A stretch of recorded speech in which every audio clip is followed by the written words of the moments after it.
Buenas noches con todos, con todas. Vamos a cerrar el día de hoy con la presentación número 3, que lleva por título Nuevos recursos digitales del archivo José Carlos Mariate. Nos acompaña Ana Torres, Constanza Calamera y Ricardo Portocarrero. Entonces vamos a darle pase a Ana Torres con la primera presentación. Hola, ¿qué tal? Buenas noches. Yo voy a hacer la presentación de la experiencia europea, en realidad sobre una línea temporal que realizamos con el archivo Mariátegui en el año 2021. La idea de la presentación está un poco más, o sea, tiene el objetivo un poco más de partir, narrar, perdón, esta línea de José Carlos durante los 2 años que estuvo, bueno, 2 años y medio que estuvo en Europa a partir de los documentos que tenemos tanto en el archivo Mariátegui como de la bibliografía de Rullón y de Servais-Thyssen, así como también de otros materiales hemos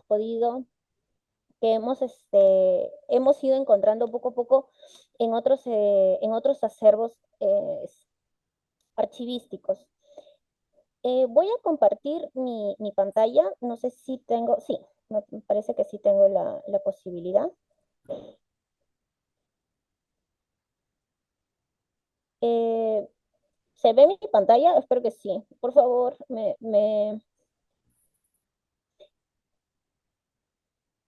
como les comentaba, nosotros hicimos esta línea en el 20 de agosto del 2021 y actualmente lo que nosotros hemos hecho para esta presentación es ir corroborando algunos datos de los cuales, por ejemplo, se pueden entender, y eso lo vamos a ir viendo más adelante, que algunos no corresponden con lo que en su momento se ha dicho tanto por su biógrafo Rullón como por Servais-Thyssen. En realidad son más que nada pequeños detalles con respecto a las personas que lo acompañaron durante esta, este viaje y durante todo el proceso de formación ideológica. Entonces, comenzando, lo que quería presentar primero era, a ver, es esta pequeña introducción que, como les decía, en 1919 José Carlos Mariátegui junto con Falcón fundan el periódico de La Razón, el cual tuvo una línea crítica al gobierno de Augusto B. Leguía. Este hecho motivó que fueran obligados a viajar a Europa como agentes de propaganda, al gobierno peruano en Italia, como una sutil forma de deportación. En este caso fue con José Carlos. Falcón fue enviado a Madrid, España. Lo que queremos es presentar los episodios de este viaje que durarían alrededor de 2 años y medio y que fueron determinantes para su formación intelectual e ideológica. El punto de partida vendría a ser la salida del puerto del Callao el 8 de octubre de 1919, donde José Carlos, junto con César Falcón, se embarcan en el barco Mantaro rumbo a Panamá. Esta sería la primera parada de un viaje que acabaría en Europa. Luego ellos llegan a Panamá mediados de octubre a la ciudad de Panamá y conocerían a Toribio Beteta, que sería pariente del escultor Francisco Beteta, y luego ellos tres tomarían el siguiente barco hacia el barco Atenas hacia Nueva York.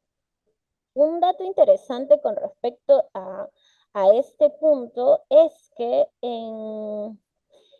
por ejemplo, José Carlos le escribe a su hermana Guillermina el 16 de octubre desde la ciudad de Colón.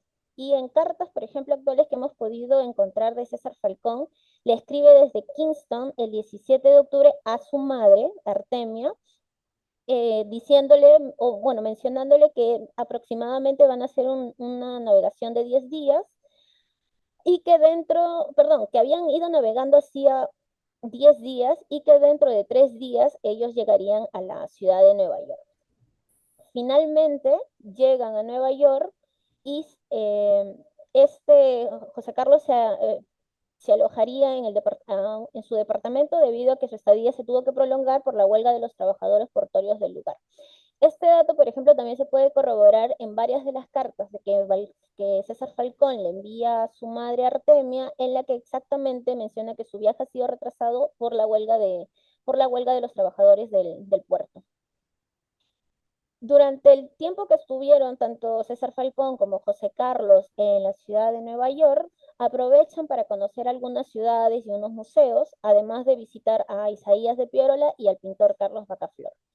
En este trayecto también se entera de la muerte de su amigo Abraham Valdelomar. Bueno, todos sabemos que su muerte se debió a un fatídico accidente en Ayacucho que le provocó una fractura en la columna vertebral. Terminada la huelga, perdón, antes de eso también José Carlos llega a visitar las oficinas de la agencia rusa de noticias TASS, donde años después Mariátegui colaboraría en el periódico con un artículo sobre la problemática indígena. Eh, Finalmente ellos arriban a Francia, después de haberse terminado la huelga de los trabajadores portuarios, y abordan el buque Sabonia que los llevaría hasta el puerto de La Havre en Francia.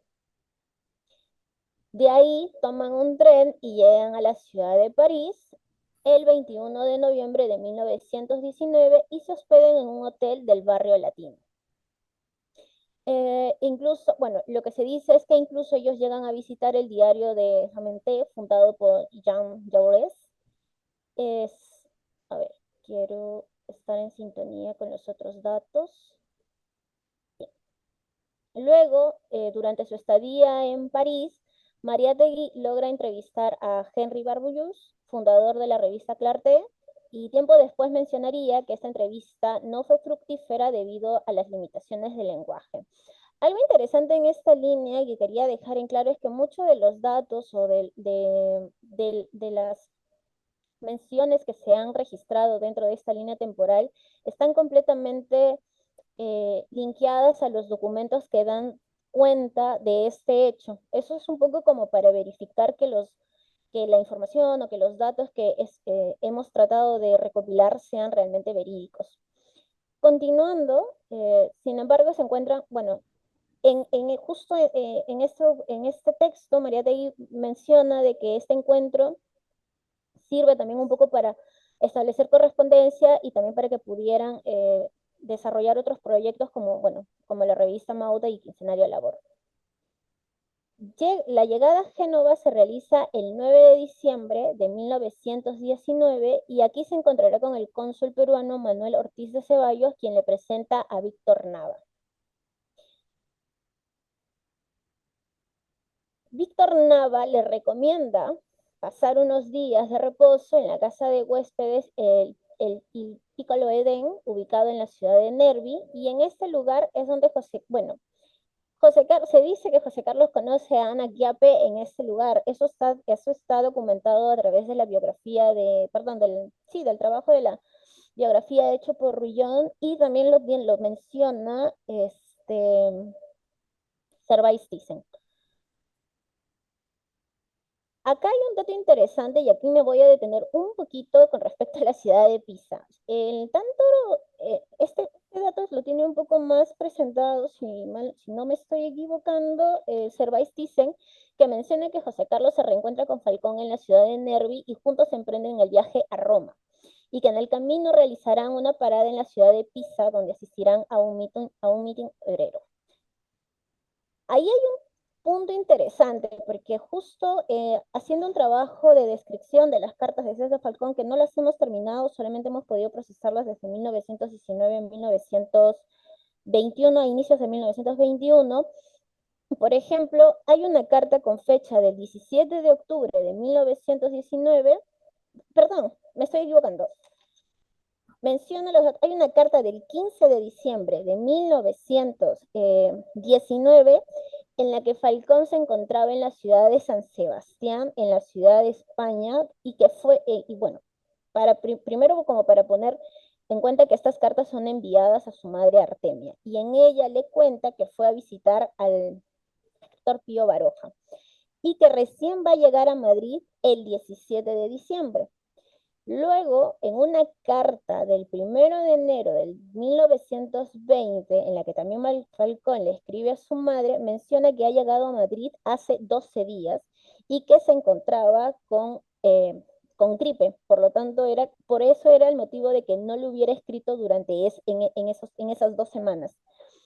Lo que detalla esto es un poco como que resulta casi un poco imposible de que Falcón estuviera con José Carlos, o que mejor dicho, que Falcón se reencontrara con José Carlos en la ciudad de Nervi, porque este en realidad se encontraba en la ciudad de Madrid y además tendría que él llegar para poder apersonarse hasta el consulado de la ciudad. Ese es un punto. Y las cartas, actualmente ahorita nosotros todavía no las hemos podido subir al gestor de archivos porque como les comentaba, estaban en proceso de descripción y en un proceso de catalogación, pero sí son documentos que van a estar en su momento y los cuales obviamente van a poder ser disponibles por cualquier persona. Entonces, a lo que quería llegar era de que José Carlos llega a Roma, o este viaje que hace a la ciudad de Nervi en realidad lo hace con Víctor Nava, que es lo que menciona Rullón en su libro. Rullón sí menciona de que Víctor Nava y José Carlos, que Víctor Nava, perdón, lleva a José Carlos a la ciudad de Nervi. Pero el dato que menciona el libro de Servais Thyssen, en el que Falcón lo había alcanzado hacia el 20 de diciembre, sería un poco impreciso porque en realidad para ese entonces Falcón estaría en la ciudad de Madrid. Siguiendo con la línea, llegando José Carlos a la ciudad de Roma, que sería a inicios de enero, se llega a hospedar en lo que es el Gran Hotel de la Minerva, el cual queda cerca al Panteón y a la Fontana di Trevi, y luego recién se dirige a la Legación del Perú, donde son atendidos por Pedro López Aliaga y Pío Artadi. Aquí mencionábamos que la importancia la importancia de la amistad de López Aliaga con José Carlos, y lo cual se evidencia en un artículo del 3 de abril de 1925 en la Revista Mundial, y también, perdón, en un siguiente paso en Roma, a los pocos meses, Mariátegui, bueno, cambia de residencia, tal como se puede observar en una tarjeta postal enviada por Carpio del 17 de mayo de 1920, en la cual se detalla que la dirección era el Corso d'Italia número 29, interior número 4. Eso lo pueden ver en esta parte del documento, aquí, en esta pequeña parte. El siguiente punto, o bueno, mejor dicho, la siguiente etapa de José Carlos vendría a ser las cartas de Italia. En Lima, la dirección del diario El Tiempo es asumida por Carlos Guzmán Ibera, amigo de Mariátegui, quien le ofrece ser corresponsal desde Europa. José Carlos acepta y comienza a escribir diversos artículos que se llamarían luego Cartas de Italia.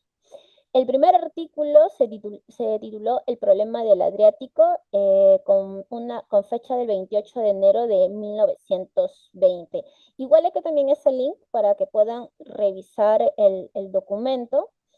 Algo importante de los escritos de José Carlos sería una figura importante que vendría a ser Gabriel de Annunzio, un novelista, poeta y político italiano, en el cual, por ejemplo, su artículo de Annunzio después de la epopeya menciona que comprende que vive, en la cita, de Annunzio comprende que vive en una hora grande y fecunda de la historia de la humanidad, percibe los latidos íntimos de la agitación contemporánea y siente la necesidad de participar en primera línea en la lucha. Cierre de cita.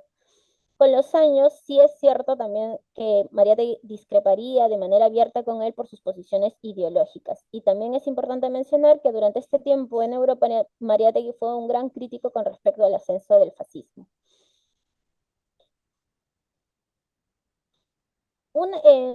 Para junio de 1920 llega a Roma Palmiro Maquiavelo con el nuevo cónsul peruano en reemplazo de Ortiz de Ceballos. Junto con él inician un viaje hacia el norte de Italia.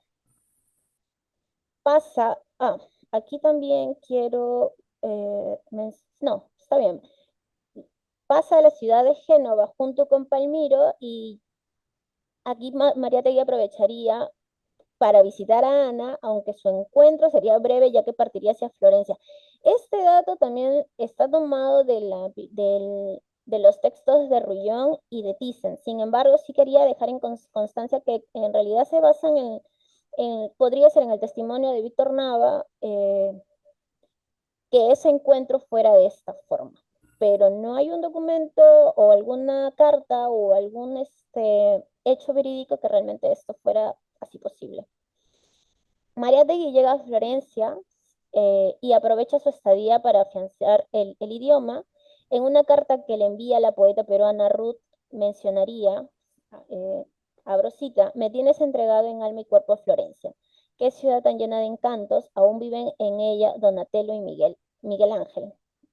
Igual pueden revisar la carta que se encuentra en el archivo. Ahí, acá, pasa luego por Vallombrosa, en el cual, por ejemplo, llega a conocer al exministro griego Protopadakis y que después, el 29 de diciembre de 1923, escribiría un artículo sobre esta pequeña entrevista que le hiciera.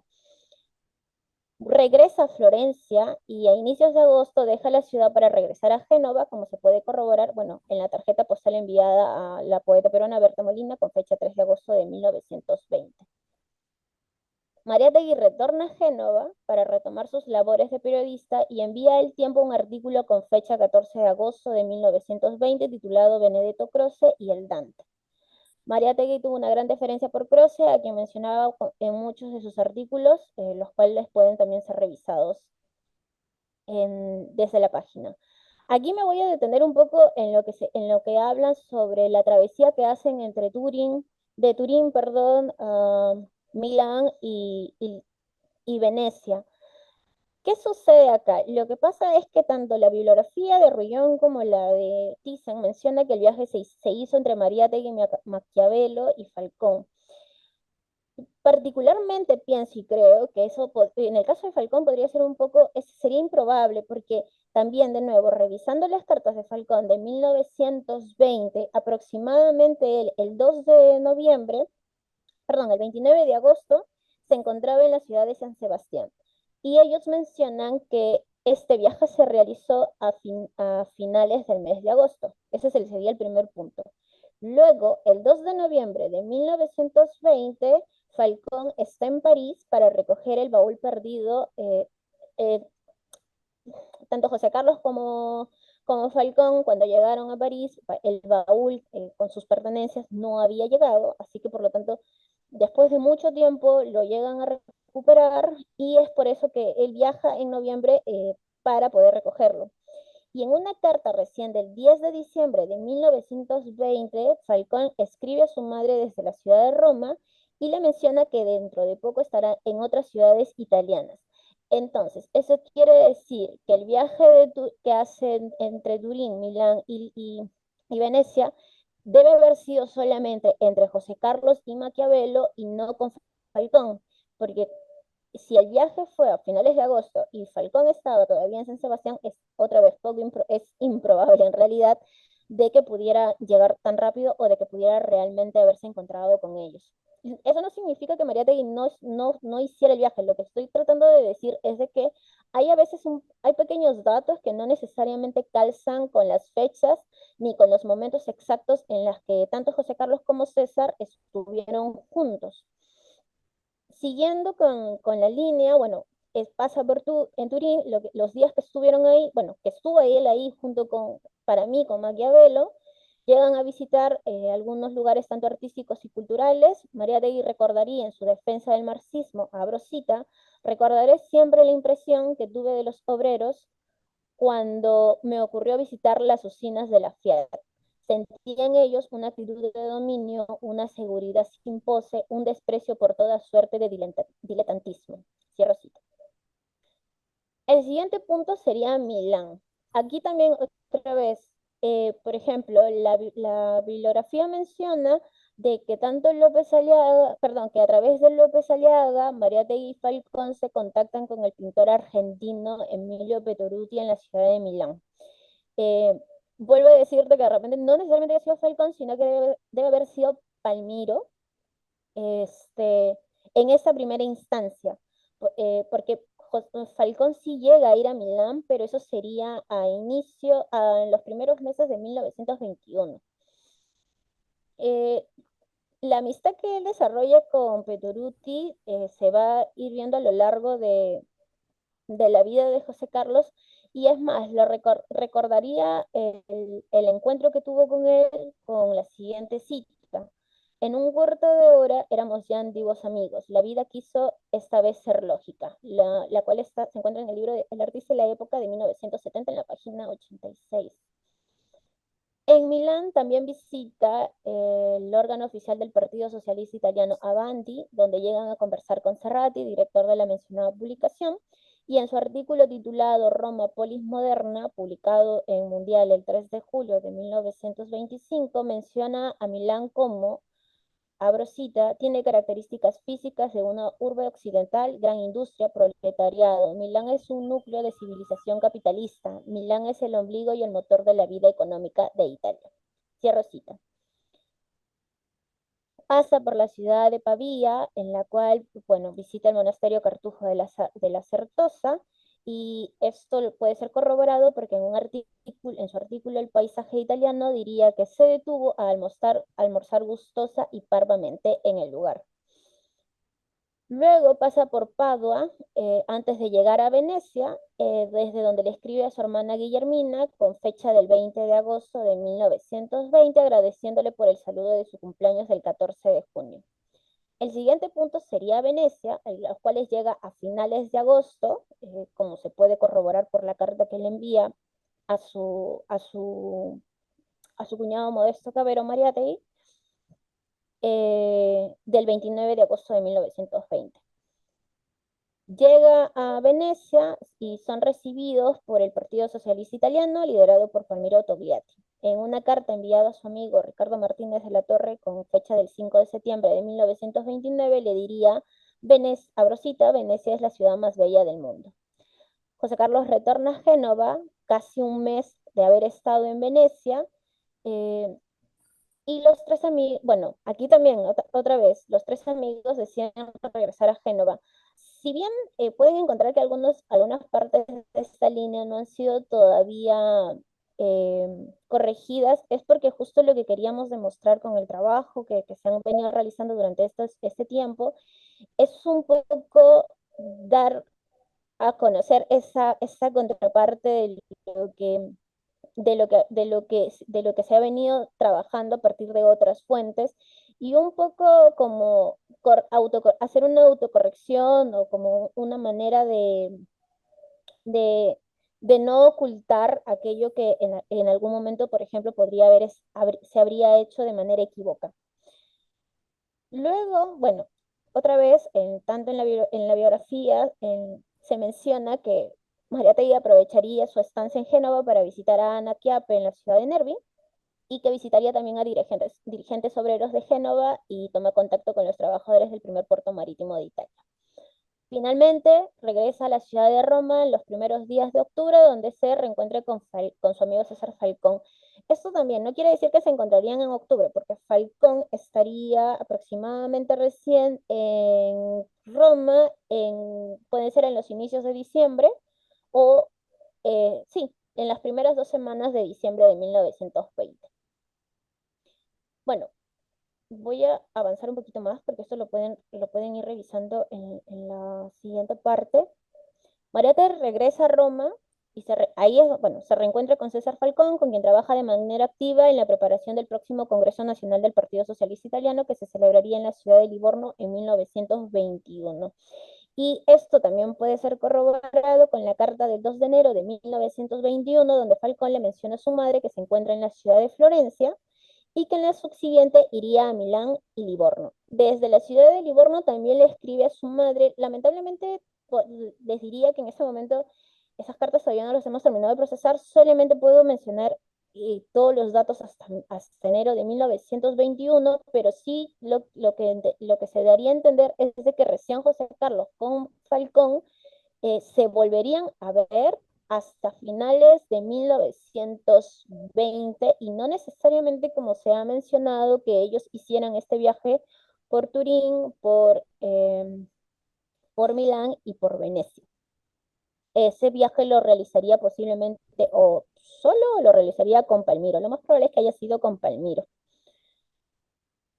Lo siguiente sería, bueno, estando ya él en Roma, toma contacto con José de la Riva Agüero y Luis Varela Orbegoso, y para enero de 1921 viajaría junto con Falcón a la ciudad de Florencia junto con Clovis para lo que vendría a ser el Congreso de Livorno.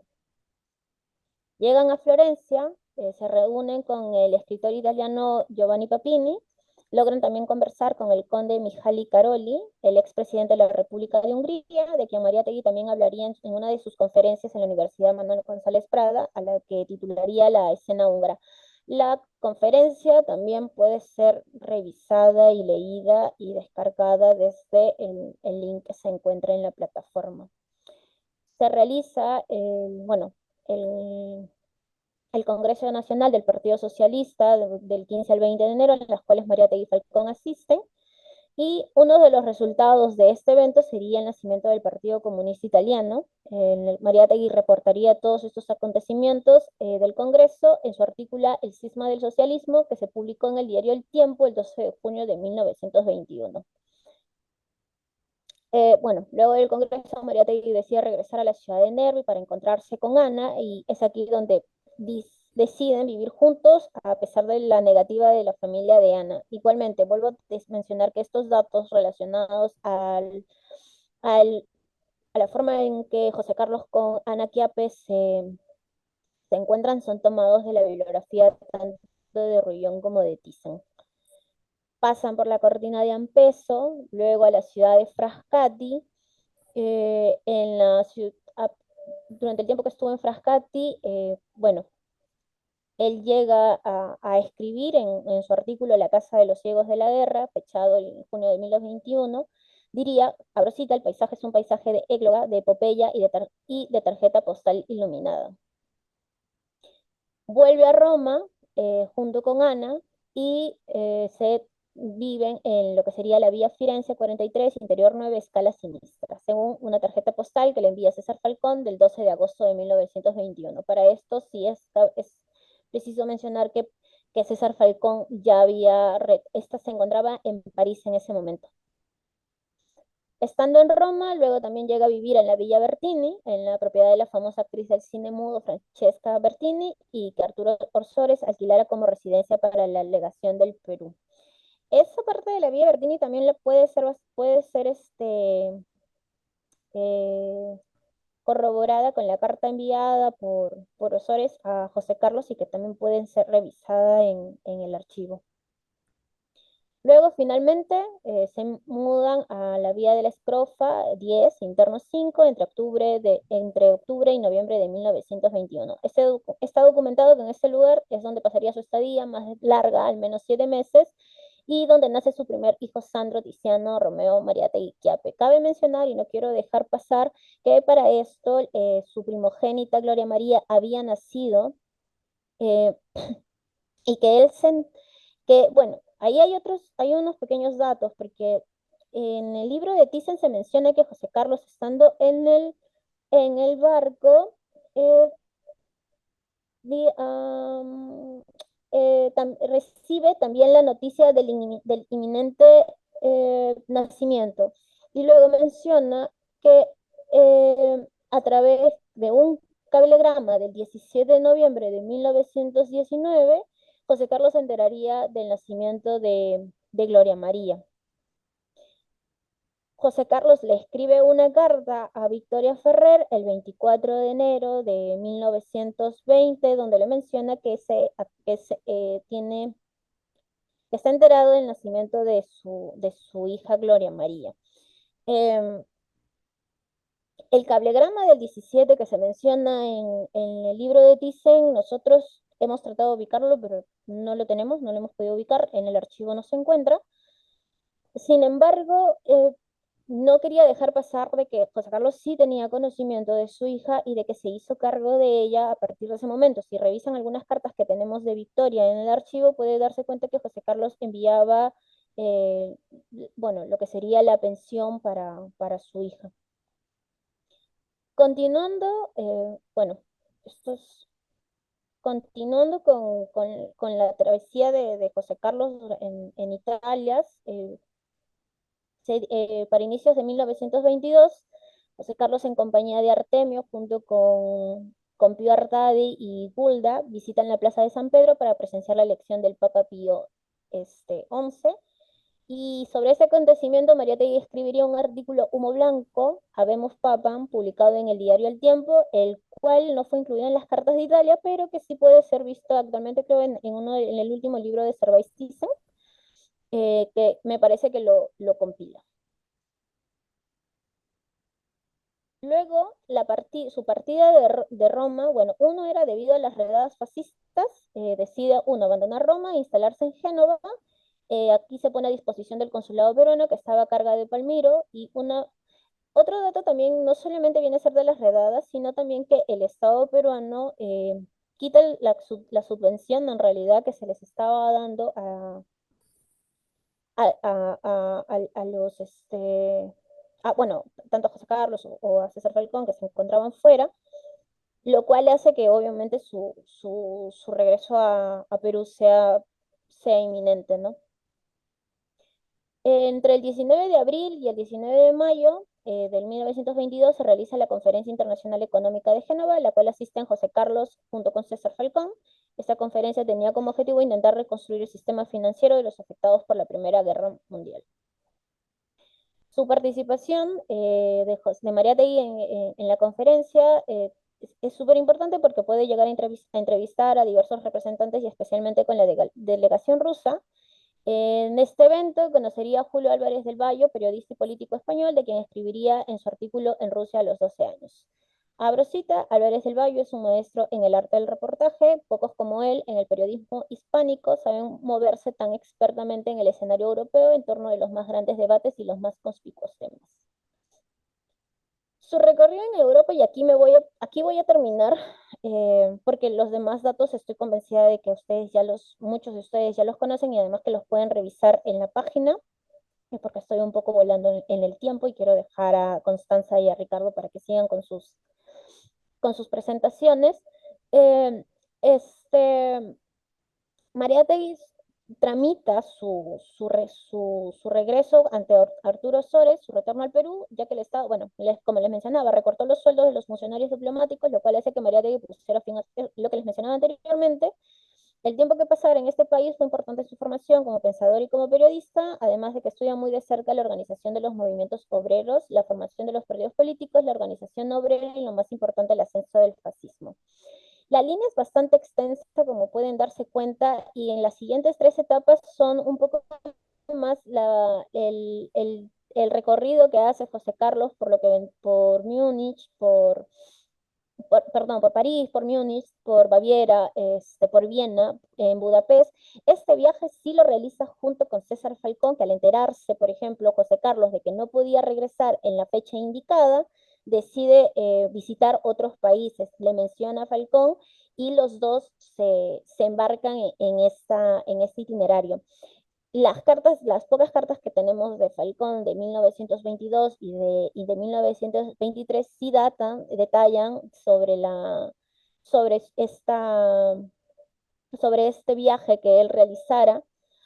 Sin embargo, hay datos que quizás nosotros todavía queríamos seguir corroborando, y para eso una parte importante también viene de las personas que pueden ayudar al archivo con documentos que tienen relacionados a José Carlos, que pueden seguir dándonos pistas, es relacionado a cómo fue realmente su, su travesía, su formación ideológica, eh, y nada.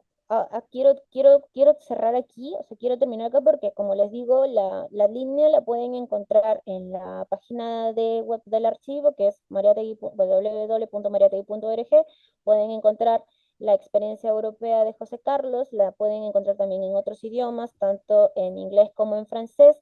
Quiero agradecer a Sandor, eh, una persona muy, muy amable, que pudo traducir la línea de José Carlos al francés.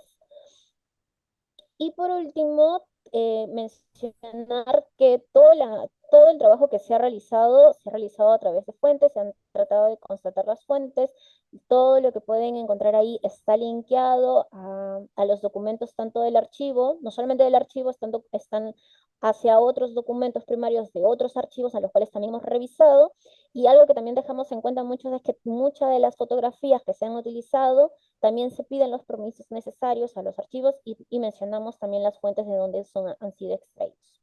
Así que sin más, bueno, yo termino. Muchísimas gracias. Espero que puedan revisarla y que puedan dar todos los comentarios necesarios con respecto al trabajo que venimos realizando. Gracias.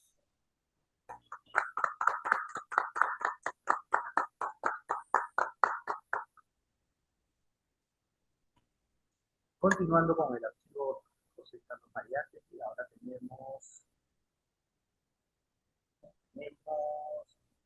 Constanza Calamera, que nos tiene un tema, una investigación sobre las raíces toscanas de Ana Chiappe. Digo, por favor,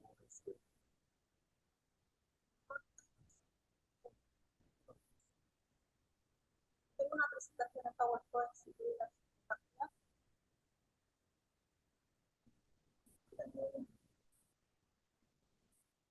Buenas noches a todos. Gracias por la invitación para participar en este simposio. Mi intención era presentar algunos avances de una investigación en curso sobre la genealogía de Ana Chiappe y plantear algunas cuestiones, dudas, interrogantes sobre los conocimientos que hay hasta la actualidad en la vida italiana y de la familia italiana de Ana Chiappe y tratar de plantear preguntas que tendrán que ser respondidas con mayor investigación en el futuro. ¿Me queda posible?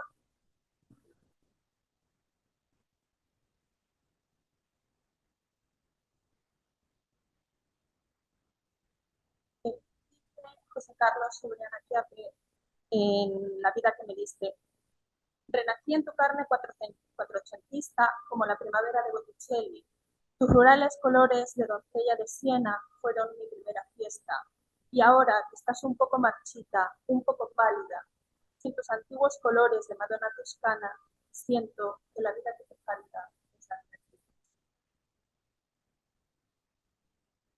la positiva. Estos datos que da José Carlos y algunas informaciones más que hay universitarias son los pocos datos que se conocen de la vida de Ana Chiappe en Italia. Básicamente, como ya se ha visto en la exposición de recibió Ana, son básicamente dos biografías, la que hace Guillermo Rullón y la que hace Servais Thyssen, las fuentes principales de conocimiento de la etapa italiana de la vida de cómo conoció y quién era Ana Chiappe. Además de esos dos datos, especialmente quería destacar que testimonios de María Trinitaria, Víctor Nava, Artemio Caña, Palmiro Maquiavelo y César Falcón. Y Servais Thyssen, en algunos casos, básicamente informaciones que aparecen en Rullón y también sus propias investigaciones le han llevado a corregir algunos datos, pero no ha puesto en cuestión toda la información que aparecía en la investigación de Rullón, y esa es una de las cuestiones que abordar. Además de estas dos biografías, hay una entrevista a Ana Chiappe y José César Levano para Caretas, y algunos artículos en el anuario mariateguiano de Jorge Balcón, de Guardia, pero que se centran más en la vida peruana, en la vida de la pareja, no tanto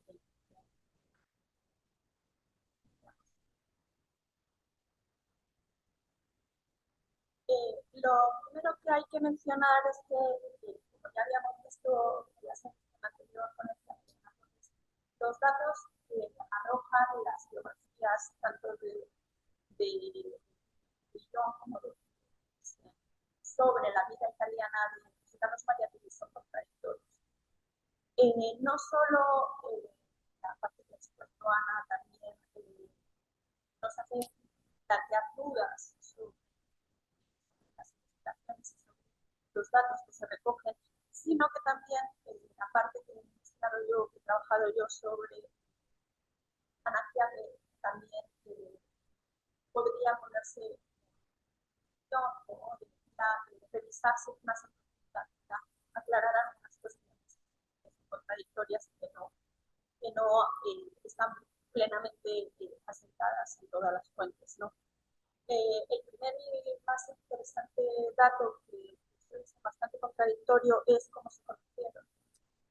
Ruillón, para esto se basa en el testimonio de que es quien acompañó a María Pili a Nervi, menciona que es allí donde se conocieron y dice: no bien se instaló José Carlos en el apacible y bello refugio del distrito genovés, en la casa de huéspedes de ambiente familiar junto con su pasional amigo Nava, tuvo él la gratísima sorpresa de conocer a una jovencita agradable, sencilla, de ojos ingenuos y cabellos negros. Era Ana María Giacomini, pariente de los propietarios de Diputados. Sin embargo, la entrevista que Lévano le da a Ana Chiappe en el año 69 recoge esta información. En 1920, en Florencia, en la casa de la condesa Ricci Mattei, José Carlos Maria Pili conoció a Ana Chiappe, el grande, el único amor de su vida. Ambos habían acudido por separado, sin conocerse, al concierto de danzas que dictaba la medio excéntrica Aristóteles. Esta es una foto que se conoce de Maria Pili en el restaurante que supuestamente se ha conocido con Ana Chiappe. Además de esta contradicción, hay más datos contradictorios, como son los orígenes familiares de Ana Chiappe, que es lo que va básicamente en investigación.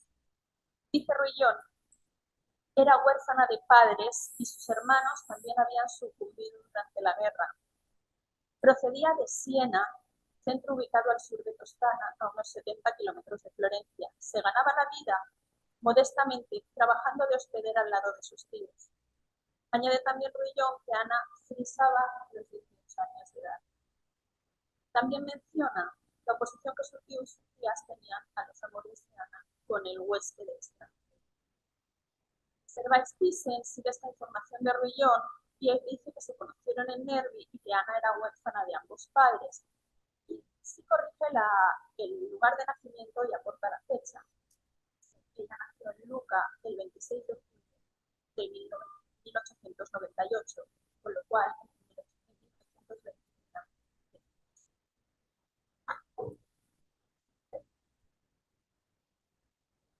mi investigación se planteaba los siguientes objetivos: eran buscar a las ideas que supuestamente manejaban el ciclo de y ver si era posible que las ideas que existieran, pero las fuentes no mencionan ningún nombre, ningún dato adicional.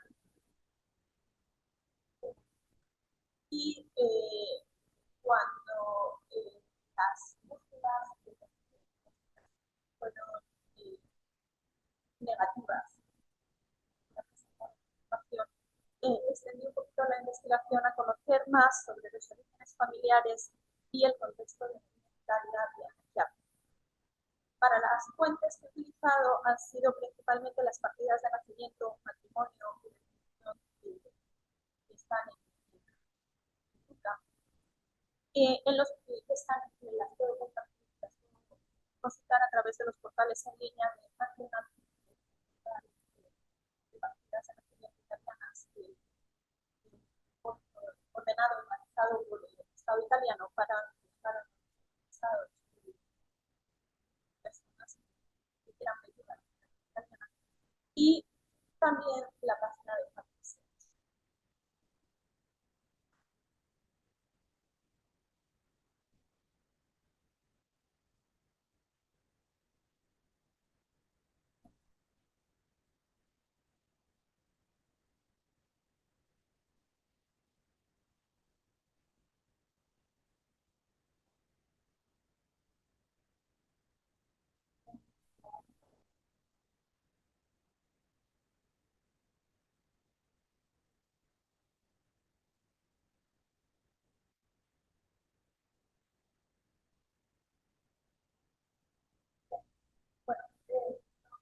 quería compartir era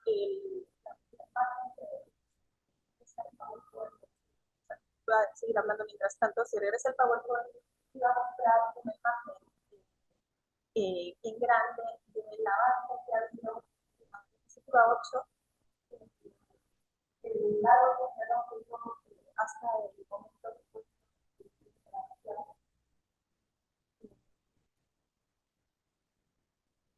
sé que el tamaño genealógico no es nada, pero estaba dispuesta a compartirlo con la por el tamaño de muy completo.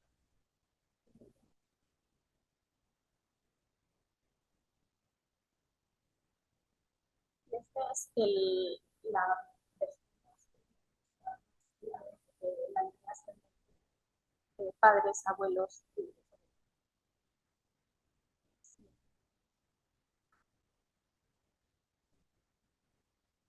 como les he mencionado, Ana Chiappe nace en 1898 y la cantidad de nacimientos figuran en el nombre de Ana de Mora. Nació en la maternidad de Luca y su partida está inscrita como padres desconocidos con este apellido Belmonte. Una de las cuestiones es de dónde salió el apellido. Ahí realmente está en las familias italianas muchos niños que son no son reconocidos, los padres desconocidos aparecen con distintos apellidos. Algunos tradicionales, por ejemplo, Luca es muy habitual con los grupos, y en el caso de y una de las cuestiones que muchos, para evitar la repetición de apellidos, muchos archivos, lo que se permitía a los que escribían a los niños era inventar un apellido que no fuera común en la zona para evitar los posibles problemas de con otros niños, ¿no? Entonces, muy probablemente haya sido parte de esta creatividad del registrador. Había sido inscrita como padres desconocidos y en el año 1900 Jacopa Giacomini se notario y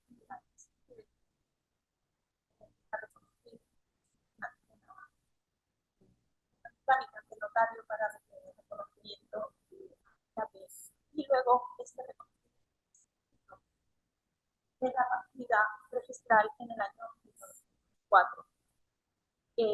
Figura en este momento ella como soltera y como jornalera y su padre estaba.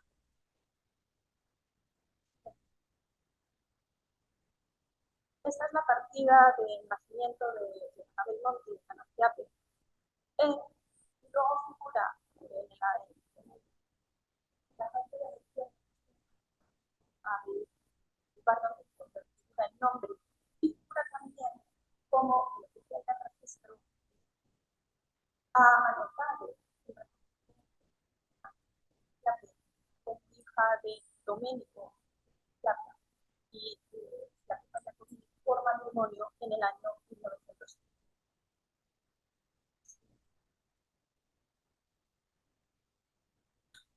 Esta es la partida de matrimonio de Domenico Chiappe y Jacopa Giacomini, en la que figura en la parte de abajo que cada uno de los trayentes van a traer una hija al matrimonio.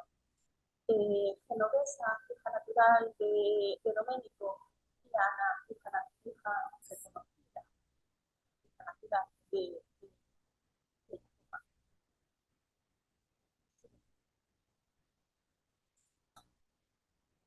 Domenico, su padre. Sabemos que la partida del matrimonio figura como posible propietario de tierras. Nació en un pueblito chiquito, italiano, que es una fracción de un pueblo de Luca que se llama Baquí de Luca, que está más adelante, en el año 1826, por lo que en 1905, al momento de casarse con Jacopa, tenía 79 años. Era hijo de Davino Chiapa y Margarita Politi. Era viudo de Rosa Politi, que falleció en 1969 y con la que tuvo al menos, localizado hasta el momento, son 8 hijos. Y varios de ellos estaban casados antes del cambio de siglo. Domenico fallece en 1914 en Lugliano y figura luego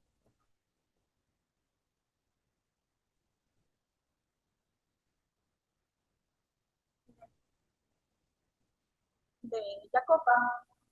En la partida de matrimonio figura como Marquesa, también otro pueblito chiquito, una fracción de Borgonosano, en el año 72, con lo cual tiene 33 años, la diferencia de edad entre ambos. Pues ella misma había sido inscrita en su partida de nacimiento como hija natural de Matteo Giacomini, con una mujer de la nombre. En esta partida de nacimiento de Jacopa aparece el nombre del abuelo, el padre de va a ser su madre, que es Ana María Fila de Pesci. Frances por lo que sí aparece como testigo de este nacimiento, pero no aparece el nombre de la madre. Con el posterior matrimonio de Mateo con María Fila de Pesci, en 1872 va a ser reconocida y va a fallecer en el 19 de noviembre de. Como se puede ver acá, uno de los temas importantes es que se consideran bastante pobres, incluso en el reconocimiento de en la consideraba como que era muy pobre, no tenía muchos clientes, ya estaba huérfana de padre y eso también tiene que ver un poco con la situación económica, la situación familiar en la que estaba la madre cuando conoce a Ana. Y, y también muestra un poco el tipo de vida mediática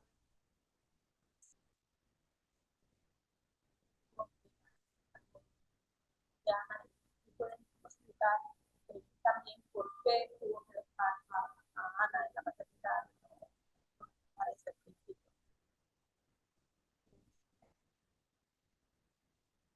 Respecto al tema de los tíos, que era lo que había surgido la investigación al principio, tratar de ver si Ana tenía estos tíos que podían haber cuidado de ella porque estaba huérfana.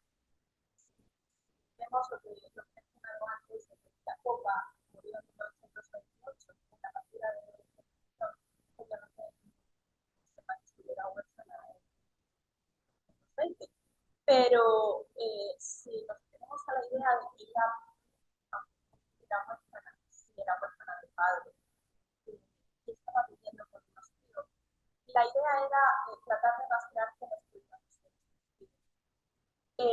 Las informaciones sobre los tíos son muy vagas porque nunca mencionan el nombre, ¿no?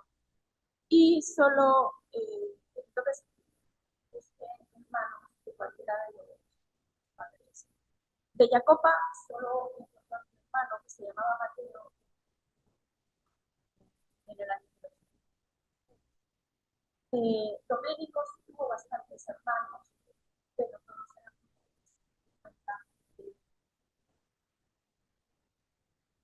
y que él había casarse prácticamente con 40, por lo cual solo me ha faltado una de las semanas.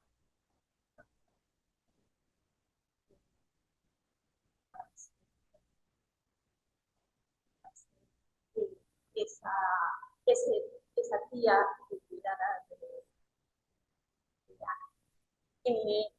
Quedaría también pendiente de mencionar que todos ellos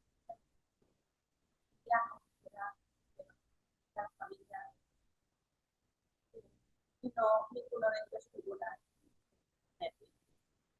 Quedaría pendiente saber si alguno de los hijos domésticos esposa podría haber sido, era con Ana Nervi, si vivieron en Nervi, pero eso tampoco ha podido ser confirmado. Todos los hermanos, Ana, vivían en Lugano y solo uno de ellos ha estado fuera de Italia a vivir en Nervi. Con lo cual no he podido encontrar responder a esa idea de que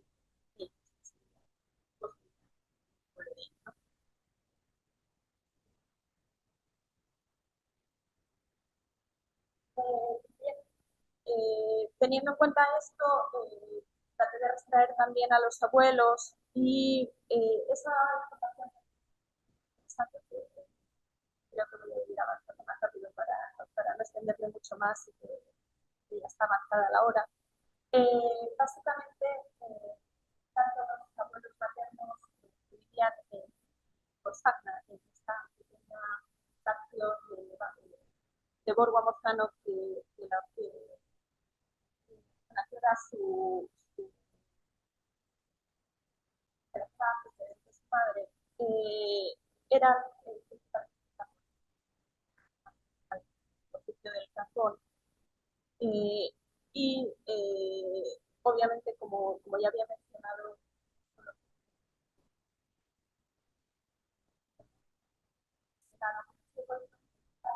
hacia atrás y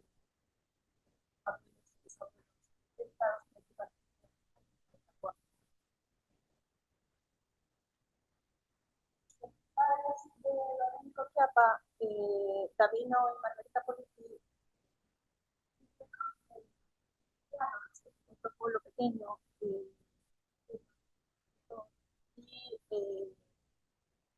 y se debieron casar aproximadamente en 1820, por eso la edad muy avanzada en 1900, como para poder haber sido alguno de ellos los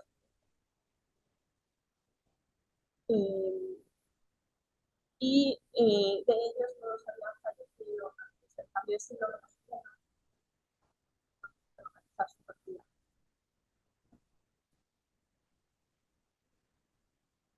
Finalmente, lo que quería presentar también era un poco el tema de cómo el origen de Ana. Principalmente mi idea era bueno, explicar un poco la parte de cuenta un poco la historia de Luca y cómo estamos hablando del siglo XIX, del Estado italiano y básicamente hasta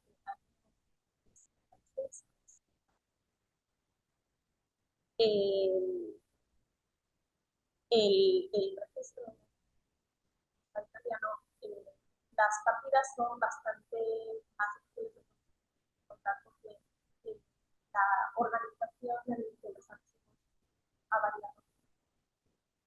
Hay zonas que pueden encontrarse, principalmente entre el cual eso me ha dificultado un poco encontrar más datos en la entrada de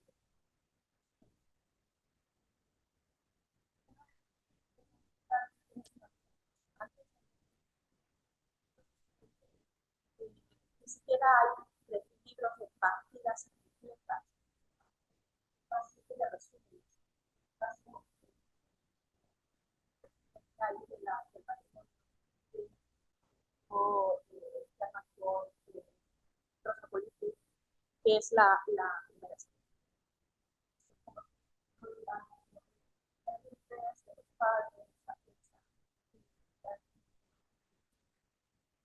no va a estar toda la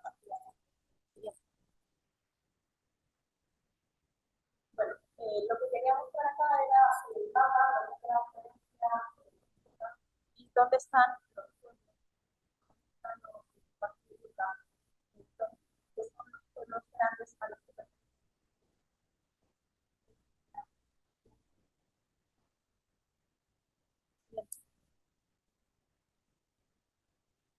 en el acercamiento se puede ver cuáles eran las cabezas de las fracciones Brandelio y Liviano,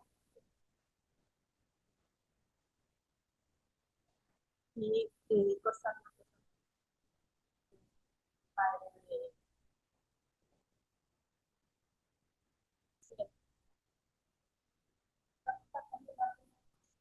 sobre los proyectos, pero creo que ya por la hora lo bastante imágenes.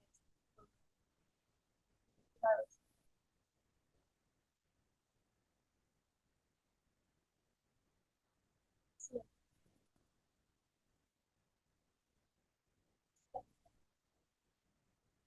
esas son imágenes de Liviano que se pueden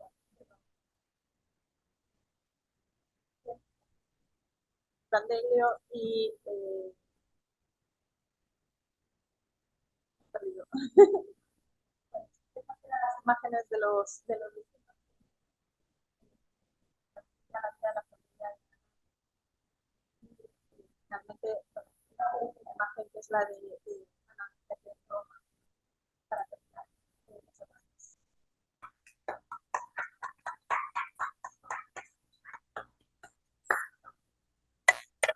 Gracias, Constanza, muchísimas gracias. Y ahora ya para cerrar el día de hoy, tenemos la conferencia de Ricardo Portocarrero, que tiene por título José Carlos Mariátegui, 3 entrevistas a su entorno en el Perú. Su retorno, perdón, al Perú. Ya son, estamos ya prácticamente 12 horas de una maratón.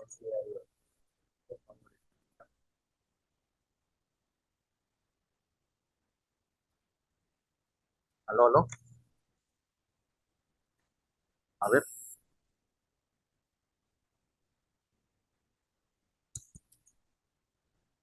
¿Aló? Sí, se me escucha en el... Bien.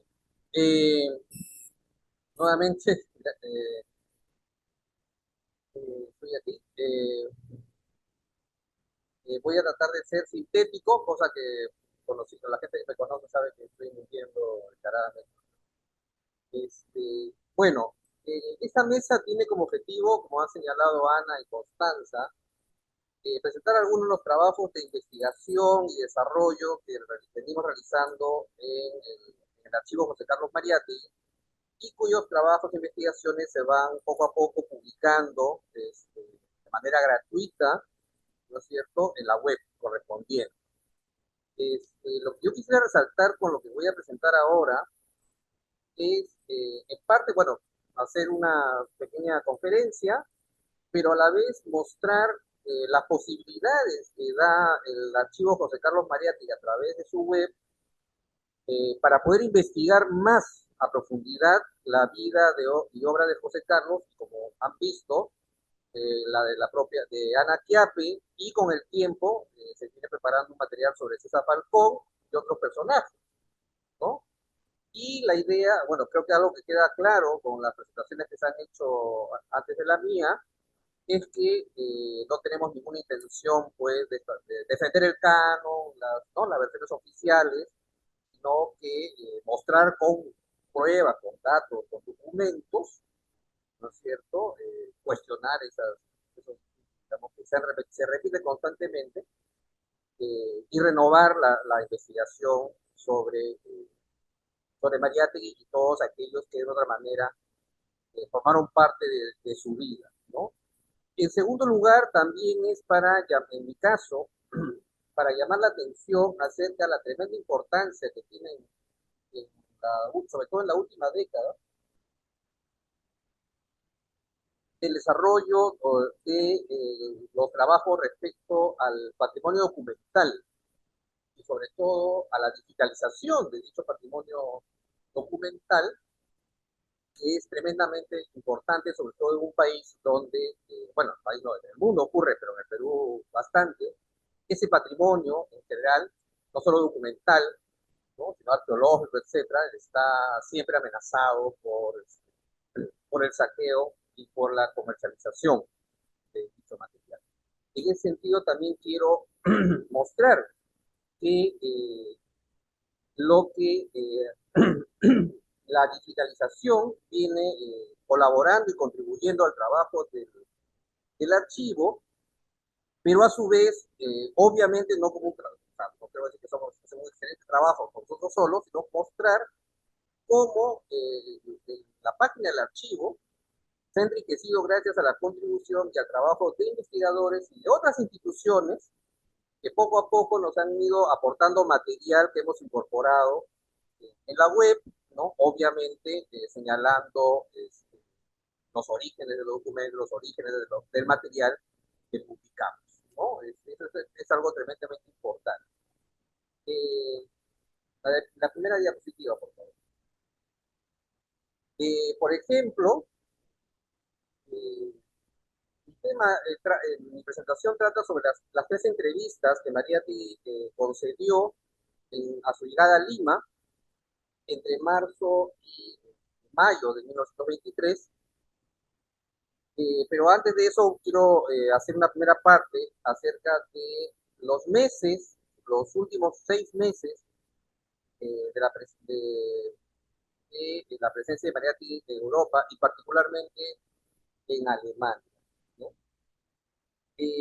Como es sabido, la última carta de Italia que Mariátegui redactó en Roma, que luego remitió al diario El Tiempo, está fechada el 21 de marzo de 1922. En ese momento, digamos, se termina la colaboración con el diario El Tiempo porque Mariátegui ya tenía previsto regresar al Perú. Esa era la expectativa que él tenía. Supuestamente su trabajo había culminado y ya le quedaba volver, ¿no? Sin embargo, en junio, ya está la imagen, allá. Bueno, en el 5 de junio de 1922 llega un documento, bueno, esa es la fecha, pero llega, es enviada al encargado de negocio del Perú en Gran Bretaña, desde el Ministerio de Relaciones Exteriores del Perú, eh, informando de que se ha decidido prorrogar la comisión de propaganda encomendada en Europa a don José Carlos Mariátegui, quien disfrutará de un haber mensual de 30 libras, ¿no? Y que se está pensando que este trabajo continúe hasta fin de año. Es decir, la idea es que en los próximos 6 meses del año 2022, José Carlos todavía va a volver, ¿no? Parece que hace alusión a la inestabilidad, a la precariedad, o sea, como igual que el Perú de hoy. Y entonces le dan una prórroga de 6 meses hasta diciembre del año 22 con un dinero, pero este documento llega a través de encargado de negocios en Gran Bretaña. Este documento, justamente a eso me refería al tema del patrimonio documental, la digitalización. Este documento del Ministerio de Relaciones Exteriores del Perú nos ha sido entregado por parte de Nelson Vázquez, aquí presente, ¿no? Justamente hemos conversado el año pasado y es parte del proceso del trabajo del archivo en completar la documentación conocida sobre José Carlos Mariátegui, que se encuentra en Ministerio de Exteriores, para luego publicarlo en la web, como ya dije, con los créditos necesarios. Entonces, José Carlos ya tenía pensado volver y en junio le llega de sorpresa esta prórroga, ¿no?, que luego es confirmada en un documento también de la Oficina de Negocios del Perú en Gran Bretaña, fechado el 15 de agosto de 1922, ¿no? Estos son solamente dos documentos, más de una docena de ellos, que Nelson ha tenido la amabilidad de compartir los originales con nosotros, con el fin de que sean publicados y difundidos gratuitamente a través de la web del archivo. En la tercera, diapositiva, acá voy a, bueno, las siguientes diapositivas voy a, están tres de las cartas que José Carlos Marelli le escribe a Luis Varela y Orbegoso, Clovis, desde Berlín, donde justamente le habla acerca de cuál es su situación en Alemania, cuáles son las expectativas que él tiene, cuáles son los objetivos que él se planteó al ir a Europa y sobre todo sus planes de retorno, ¿no? Estas tres cartas, fechadas el 20 de agosto del 22, el 22 de septiembre del mismo año y el 27 de diciembre, fueron publicadas por Jesús Cabel en un pequeño librito llamado José Carlos Mariatti, Nuevas Cartas, que fue publicada por la librería editorial Minerva de Miraflores en el 2003, es decir, hace exactamente 20 años, ¿no? En esas cartas, justamente, bueno, una de las cosas que están presentes en esas cartas, se escribe con Clovis, que también estuvo en Europa, estuvo en Italia, y él ya regresó a Lima. Un tema que obviamente van a compartir es su nostalgia por Italia, ¿no? O sea, uno está en Lima, el otro está en Alemania. Hay una fuerte, eso que también ha señalado Martín Vergel, ¿no?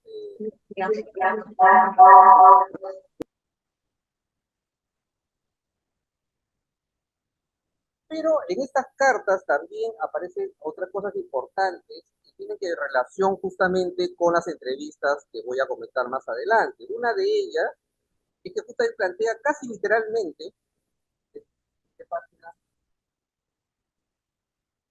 Ah, ya, que pase hasta la carta de José Carlos a Clovis en Berlín el 20 de agosto.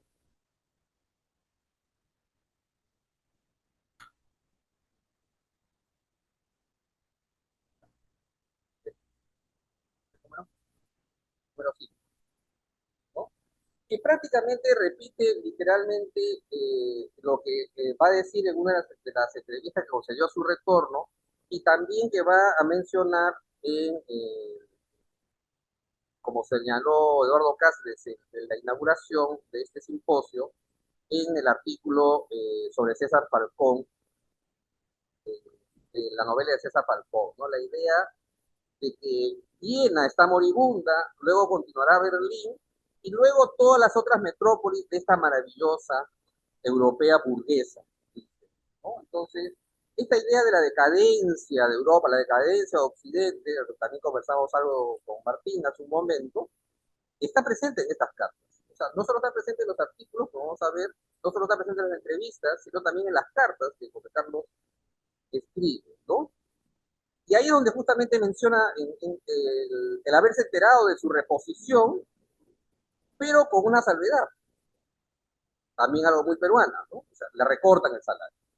Entonces, el problema del recorte del salario, esto hay que decirlo, José Carlos recibía un salario de Europa, ¿no? Pero en otros documentos, también aportados por Nelson, José Carlos encarga al gobierno peruano, al ministerio, que una parte se quede en Lima para ser entregado a su madre, ¿no? Y por otras cartas dirigidas a Victoria Ferrer, se deduce también que una parte de ese sueldo va justamente para su hija Gloria, ¿no? Es algo que también ha presentado en algunos artículos, ¿cómo se llama? Sobre la hija de Mariatti, se han puesto algunos transcritos, pedazos de cartas, donde se habla de esto, ¿no? De cómo José Carlos también. Entonces, José Carlos, sus ingresos se los repartía entre su familia en Europa, o sea, con Ana y con Sandro, con su madre y con su hija Gloria. Es por eso que, y ahí es donde viene la necesidad que él tiene de escribir, ¿no? A Periódico de Lima, le escribía al Tiempo, para que de esa manera, en vez de que le remiten el dinero a Europa, le remitieran ese dinero a su madre para poder mejorar su economía. Entonces él dice esto, ¿no? El problema con el recorte, ya no puedo enviarle a mi madre, o sea, hay un recorte para el ingreso de mi madre, entonces por eso le solicita a Clovis su intermediación para lograr volver a escribir artículos para el diario El Comercio. Obviamente Clovis, que era muy amigo suyo, pero era de origen aristócrata, digamos, era conservador, pero culto, de los que ya no hay, ¿no? Habían, no es un mito, ¿no? Este, no era pues como Ribagüero, ¿no? etcétera. Y bueno, por eso tenía vínculos con periódicos conservadores, como en este caso el diario El Comercio. Lo interesante de esta información es que nos da a entender que le ha enviado artículos y en las siguientes cartas también dice he enviado artículos. Por lo tanto, eso significa, habría que ir al archivo de Clovis, que está en la Biblioteca Nacional, a lo mejor además de las cartas publicadas por Cabel, podríamos encontrar por allí algunos de estos artículos que recibió Clovis y que finalmente no llegaron a publicarse, ¿no? Resumiendo, bueno, en otra carta, la siguiente por favor, en la carta del 22 de septiembre, él le dice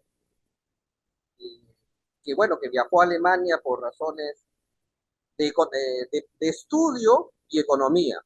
Como lo señaló Eduardo Cáceres, también, o creo que fue José Ignacio, obviamente la tremenda inflación que había en esto, 30 libras, pues, o sea, 30 libras peruanas, en esa época valía algo, ¿no?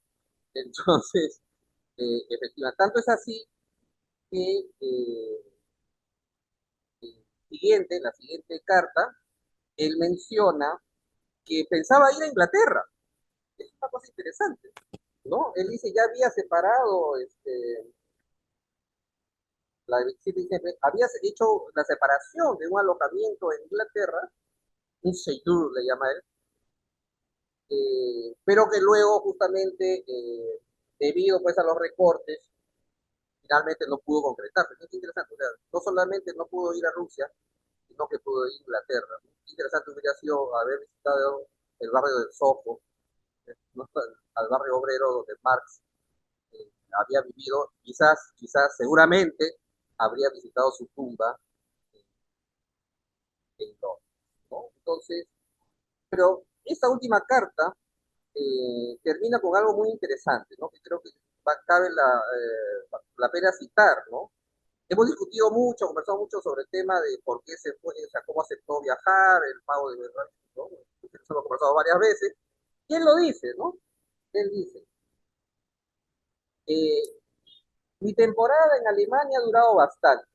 Preparo pues mi regreso y hasta he pedido ya mis pasajes.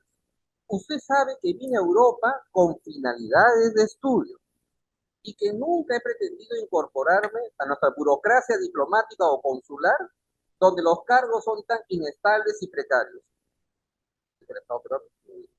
Además, siento la necesidad de contactarme de nuevo con la realidad de mi país. Vuelvo por todo esto de buen grado, ¿no? Todo lo que yo le planteaba a Martín en la conversación anterior, ¿no? O sea, ¿a qué iban generalmente los intelectuales, ¿no? O sea, aunque si no lograbas, o sea, si no era para hacer un viaje, hacer un libro de turista, etcétera, por lo menos ibas a Europa, publicabas un par de libros, decías, mira, está publicado, pues, ¿no? En París, ha publicado en Barcelona, más que en Madrid, ¿no? Pero él no hace nada de eso. Dio dinero del régimen, de la dictadura de, de Leguía, pero, como decía Marx, hay que aprovechar lo que la burguesía no da, ¿no? De esos artículos, que le remitió a Clovis, siguiente por favor, el crepúsculo de una civilización, eh, esperamos también que lograr digitalizar las cartas de Clovis e incluir. Hay un montón que hacer, pero también estamos en la misma precariedad que tenía José Carlos en Europa. El único artículo de lo que le remitió Clovis fue la que se publicó en la revista Variedades en el 16 de diciembre de 1922. Es el crepúsculo de la civilización, y aquí, bueno, la versión que he puesto proviene del Google Books, donde gracias a una extraordinaria página de jóvenes investigadores peruanos, conocidos como Fuentes Históricas Peruanas, nos ha permitido agrupar en una página web. Por eso hablo nuevamente sobre la importancia del patrimonio documental, su digitalización y su difusión gratuita. Nos ha permitido, hasta que nosotros, o sea, vamos con nuestro trabajo de ir a los finales y seguirlo publicando en la web, seguiremos consultando esta versión que los jóvenes investigadores de Fuentes Históricas Peruanas han aportado, están aportando para la investigación de mucha gente, que pasarse semanas visitando la Biblioteca Nacional o diversas bibliotecas o hemerotecas de las universidades es demasiado. complicado y oneroso, porque los pasajes, el almuerzo, ¿no es cierto? Ya sabemos cuánto demoran a veces las atenciones, etcétera. En fin. Entonces, en este artículo, es un artículo bastante dramático, o sea, ¿no?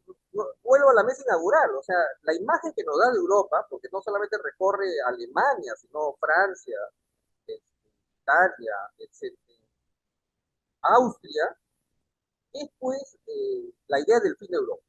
¿No? En este caso, el referente es Máximo Gorki, pero ya más adelante habla pues del más importante escritor sobre este tema, que no era de izquierda, no era socialista, ¿no? Que es Spengler, Oswald Spengler, ¿no? Entonces, aquí lo que dice justamente sobre el poco que va construyendo este concepto de crisis mundial, de la crisis de la civilización, dice ya una idea muy importante que va a estar presente en toda su obra posterior, es que no se trata esta solo de una crisis política o una crisis económica, producto de la guerra, las reparaciones, las deudas, los literariados, etcétera, sino que es una crisis también filosófica, en tanto que los grandes cuerpos filosóficos, ¿no es cierto? La idea de progreso, la idea de democracia liberal, etcétera, todo eso también se ha desmoronado, ¿no? Lo cual abre el camino a la reacción. O sea, la reacción surge frente a esta crisis para defenderla frente a lo que considera la amenaza más importante, que es la revolución rusa, es decir, el bolcheviquismo, como él señala, ¿no? Es bien interesante cómo una de las conferencias programadas en la Universidad Popular, que era la crisis filosófica, no la llegó a dictar, por una razón muy sencilla. Justo en esos días falleció Lenin, en enero del 24, y él en vez de hablar de la crisis filosófica, habló de Lenin, lo cual molestó a algunos anarquistas que obviamente, porque el anarquismo, como en todas otras partes del mundo, ¿no? Algunos estaban de acuerdo con la Revolución Rusa porque finalmente eran obreros, otros decían, no, porque ese es el marxismo, eso es el Estado, ¿no es cierto? La dictadura minoritaria, etcétera, etcétera. Entonces, esta idea de la crisis filosófica, pensemos en el posmodernismo actual, creo que es también un tema, ahora que está hablando de la crisis, del fascismo, la contrarrevolución, creo que el tema de la crisis de los grandes corpus filosóficos, incluido el marxismo, ¿no es cierto? El marxismo es un tema que también debería discutirse, ¿no? Hace pues descripciones, hace todo, este artículo es extraordinario porque hace todo un recorrido por los diversos países y problemas, ¿no? Que en la práctica da una visión en la cual es de un entrampamiento tal que pareciera que no tiene solución, ¿no? Que no tiene solución. Y que en la práctica se resume en esta célebre frase que uno dice que es de Gramsci, bueno, pero esa idea de el capitalismo no termina de morir y el socialismo no termina de crecer, ¿no? De desarrollar, ¿no? La verdad que es una visión bastante catastrófica, aunque tiene un elemento de esperanza. Es otro elemento importante que va a estar, sobre todo en los años siguientes, de la Universidad Popular, Claridad y el nacimiento de Amauta. La idea es que la reacción fascista, la contrarrevolución, finalmente va a lograr una respuesta de las izquierdas que frente a esta amenaza fascista, se unirá en el Frente Único Proletario y lo derrotará. Unas expectativas que obviamente prácticamente un año, año y medio después, la propia Internacional Comunista, en fin, había una gran expectativa, hasta el año 24 por lo menos se tenía una gran expectativa de que la revolución en Europa Occidental era posible. Y Mariatti la tenía en este momento. Por el año 24, sobre todo con la derrota de las revoluciones en Alemania, ¿no? Quedó claramente fijada de lado. Acá podemos ver cómo va este proceso de elaboración conceptual, interpretativa, ¿no es cierto? Y bueno, la idea del Frente Único es un planteamiento de la Tercera Internacional, o sea, no tiene que decirlo. Está claro que Mariatti, es más, en su biblioteca había en francés, ahí estaban las resoluciones de los acuerdos de la Internacional Comunista del año 24. ¿No? O sea, Mariette estaba informado de los debates en la internacional y por lo tanto ya tempranamente, el año 23, él está promoviendo a través de artículos la idea del Frente Único Proletario, ¿no? Que va a aparecer en todos sus artículos que están ahora recopilados en la siguiente. Entonces, con estas ideas, ¿no? Ya va, esto conversamos también con Martín, ¿no? Se pasa del periodismo al ensayo. Es un artículo, pero está en la profundidad, está en la complejidad, pero a la vez la sencillez con que lo explica, que no puede ser calificado meramente pues, de un artículo periodístico. Bueno, esta es la foto del Negada. Ahí la célebre foto se ve apareciendo, la cual Carlín luego hizo una célebre carátula para invitación a la Vía Heroica. ¿No? Pero creo que esta foto, esta idea de todos aquellos que están viajando en el mismo barco, ¿no? Se fijan, José Carlos y Ana están casi en el centro, ¿no? Como si se hubieran juntado alrededor de ellos para apapacharlos, ¿no? Siguiente, por favor. Entonces, miren esta primera entrevista que se publica en la revista Variedades, nuevamente sacada del Google Books gracias a fuentes históricas peruanas, ¿no?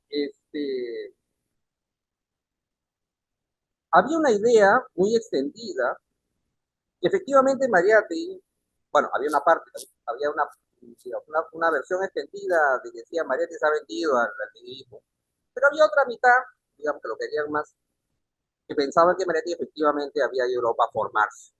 ¿Pero a formarse de qué? Como escritor, sobre todo como literato, ¿no? No esperaban encontrarlo de retorno, convertido, digamos, en un marxista convencido, con un proyecto político, con un proyecto de publicar un periódico o una revista, o sea, con todo ese programa de construir el socialismo peruano. Y esto se nota, por ejemplo, en la carta, ya no lo voy a repetir, una cartita que le mandó José María Eguren cuando todavía estaba en Alemania, y le dice: esperamos que usted pronto me remita una obra suya, ¿no? Que es la que estamos esperando, que no sé qué, esa idea de publicar desde Europa una obra.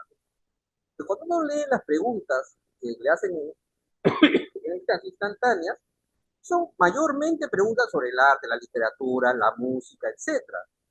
Y poco a poco va apareciendo allí la referencia de esa Europa decadente, de esa Europa, pero que también tiene expresiones no solo de decadencia, sino de personajes, corrientes literarias y artísticas, ¿no? Que van a ser sobre todo las vanguardias, particularmente el expresionismo francés y alemán. Le preguntan, por ejemplo, ¿cuál es su concepto de la vida?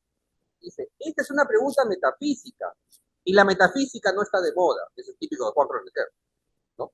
El físico Einstein interesa al mundo mucho más que el metafísico Bergson. Exactamente la idea, ¿no? La teoría de la relatividad de Einstein, que en el Perú, obviamente, habrá que esperar a Raxo, creo que es el primer libro sobre el tema de la teoría, ¿no? Entonces, en la práctica, en esta entrevista, a pesar que tiene el entrevistador le da un tono literario, ¿no? Cultural, ha retornado el gran escritor y periodista José Carlos Mariátegui, José Carlos va soltando ahí estos elementos que ya hemos encontrado en su artículo publicado en Variedades en diciembre del año 23, ¿no? Habla también de Andreyev y Gorky, o sea, literatura rusa, hace mención a una obra de teatro, El pájaro azul, del impresionismo alemán. Yo no sé si el entrevistador sabría de qué estaba hablando José Carlos, porque eran, ¿no? Por ejemplo, en el arte, ¿no? El Renacimiento, la idea como él veía a Ana, dice el impresionismo y neoimpresionismo francés y el expresionismo alemán, ¿no? ¿Cuáles son los hombres representativos del momento actual en el mundo? Dice Lenin, un político, Einstein, un físico, y Hugo Steins, que es un empresario alemán. Un empresario alemán. Esos son los grandes prohombres de esta época, ¿no? Está la famosa pregunta que dice su personaje histórico, Cristóbal Colón, la idea de la aventura. O sea, ya está acá, ¿no? Pero acá viene las dos preguntas que creo que Mariátegui ya soltó con todas sus letras para mostrar que él había madurado más que cambiado. Una es, ¿y el héroe de la vida real que gana su simpatía? El héroe anónimo de la fábrica, de la mina, del campo, el soldado ignoto de la revolución social. Y finalmente le dice, ¿qué impresión general ha traído usted de Europa? ¿Cree usted en la decadencia del viejo continente? Sí, pero la decadencia de Europa es la decadencia de esta civilización. En Europa, junto con la suerte de Londres, Berlín y París, se está jugando la suerte de Nueva York y Buenos Aires. En Europa se elabora la nueva civilización. América tiene un rol secundario en esta etapa de la historia. Entonces, ya vemos que en esta primera entrevista, como digo, la imagen que tienen los que lo recibe es una, pero lo que Mariátegui muestra al momento de responder a estos cuestionarios es otro. Un Mariátegui distinto del que se fue. No es extrañar entonces que en ese sentido la segunda entrevista la realice el diario La Crónica, dirigido por Clemente Palma, que además hace alusión justamente al artículo de Mariátegui publicado en Variedades. O sea, nuevamente, Clemente Palma, ¿no es cierto?, conservador, racista, etcétera, defensor de la oligarquía, ¿no? Se dio cuenta rápidamente que José Carlos, pues, no estaba haciendo cualquier cosa, ¿no? Entonces, por eso que la entrevista se llama La cuestión del Ruhr y la gran crisis europea. O sea, aquí ya se dejó de lado esa cuestión del escritor, el literato, y se va directamente al tema político, ¿no? Esta fotita sí la tomé yo del diario de La Crónica en el Congreso de la República. Y acá explica justamente un acontecimiento de la cual él fue testigo, que es la toma del Ruhr por parte de Francia, ¿no?, de los territorios carboníferos de Alemania, debido a que Alemania era incapaz de cumplir con las reparaciones de guerras exigidos en el Tratado de Versalles. Y como también ya se explicó, entonces eran impagables. Los franceses sabían que eran impagables, lo habían hecho impagables justamente porque no quería que Alemania se recuperara, ¿no? Mientras voces como el de Keynes decía que esto no puede ser así, porque no, si Alemania se va, ¿no?, toda Europa se cae con ella, ¿no? Entonces pues, dice, hay sectores en Francia que están dispuestos a que toda Europa se vaya, ¿no?, con tal de mantener sus intransigencias. En cambio, hay otros sectores, ¿no?, particularmente en Inglaterra, que están por negociar con Alemania sus posibilidades de pago y de esta manera evitar que la crisis, o sea, que eran conscientes de la crisis, no es que es algo que le ocurrió a París, o sea, hasta los propios líderes europeos, sobre todo los aliados, eran conscientes de esta crisis mundial, ¿no? Entonces, Mariátegui hace todo un análisis sobre este problema, ¿no? Y nuevamente aquí plantea lo que ya había planteado en el artículo de Variedades, ¿no?, la idea del entrampamiento. Hay un entrampamiento, ¿no?, por la intransigencia de Francia frente a Alemania. Y le hacen la pregunta de frente, ¿se ratifica usted entonces en la impresión catastrófica, casi apocalíptica de la situación europea contenida en su artículo de Variedades sobre el crepúsculo de la civilización? Catastrófica, apocalíptica, como ustedes quieran. Es esa la impresión de una vasta corriente intelectual contemporánea. La guerra ha abierto una gran crisis histórica. La soberbia magnífica y gloriosa, la soberbia magnífica y grandiosa civilización capitalista está en decadencia e en disgregación. El concepto de la crisis civilizatoria. Y aquí es donde entra otro tema que ha sido motivo de 2 meses en este simposio, el fascismo. El fascismo es la reacción. Es la contrarrevolución porque frente a esta evidente crisis civilizatoria, el fascismo sale en su defensa. Pero lo más interesante es una idea que los historiadores que somos, o sea, somos historiadores profesionales sabemos, y es que la democracia liberal le hace concesiones al fascismo porque prefiere al fascismo, o sea, ir en contra de sus propias creencias, ¿no?, la democracia liberal, la igualdad jurídica, las elecciones parlamentarias, al comunismo, ¿no? Dice, hasta hace poco, la sociedad occidental oponía a las instituciones del sovietismo rusa estas famosas instituciones de la democracia, el sufragio universal, el parlamentarismo. Ahora, la misma sociedad occidental, urgida por sus necesidades, se encarga de sacrificar sus dos monumentales y decorativos fetiches.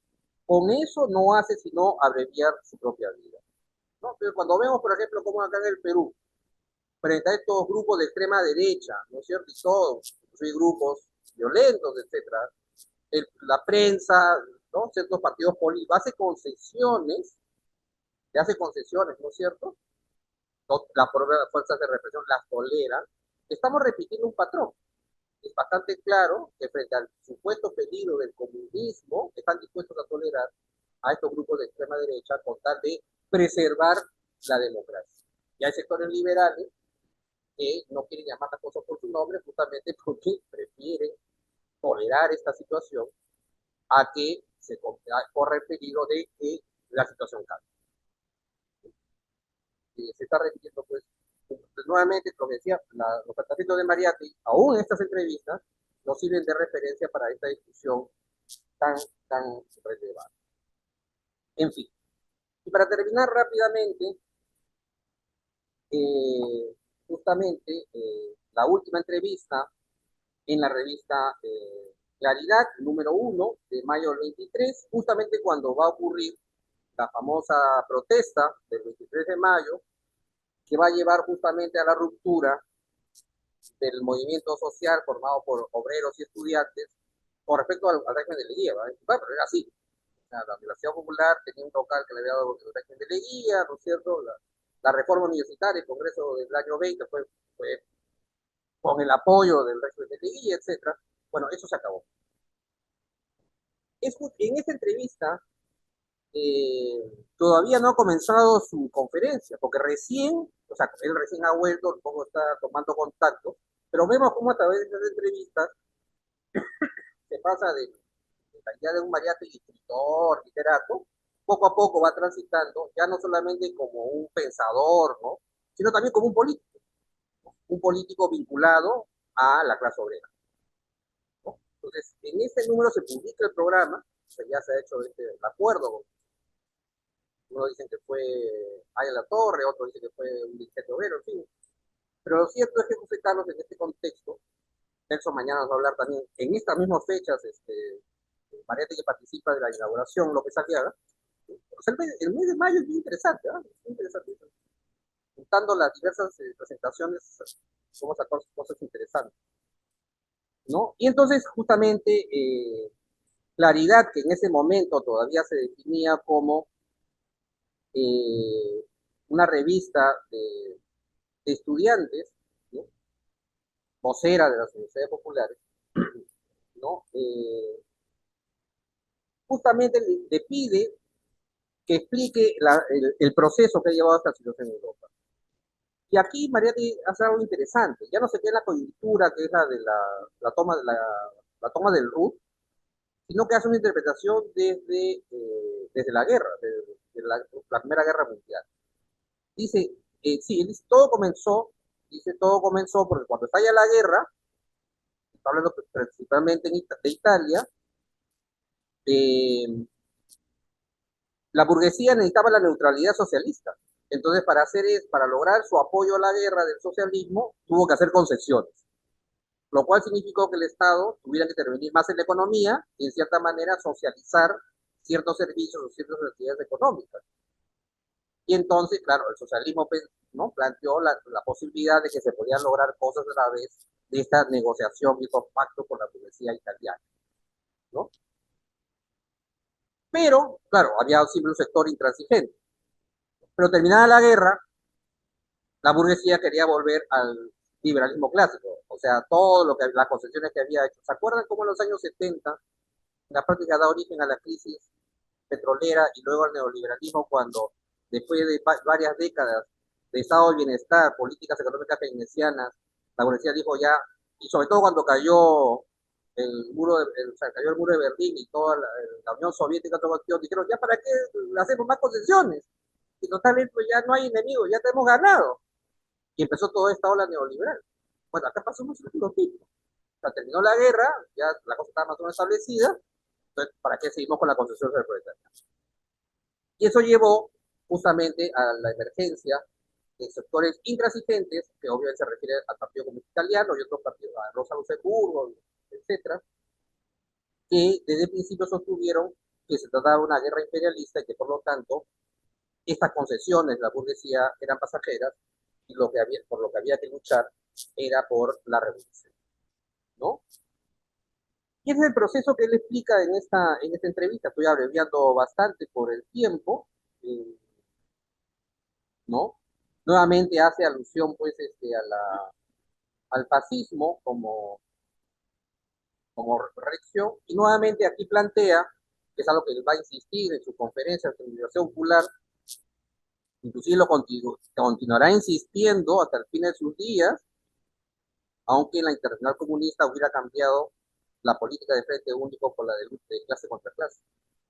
Toda su vida, hasta el final de sus días, José Carlos va a plantear esta idea de que en el caso del Perú, la única vía para enfrentar, ¿no es cierto?, la situación que se vivía y la posibilidad de construir el socialismo era a través del Frente Único, ¿no? Y esto nuevamente José Carlos está, digamos, bueno, claro, estamos mirándolo desde acá, ¿no?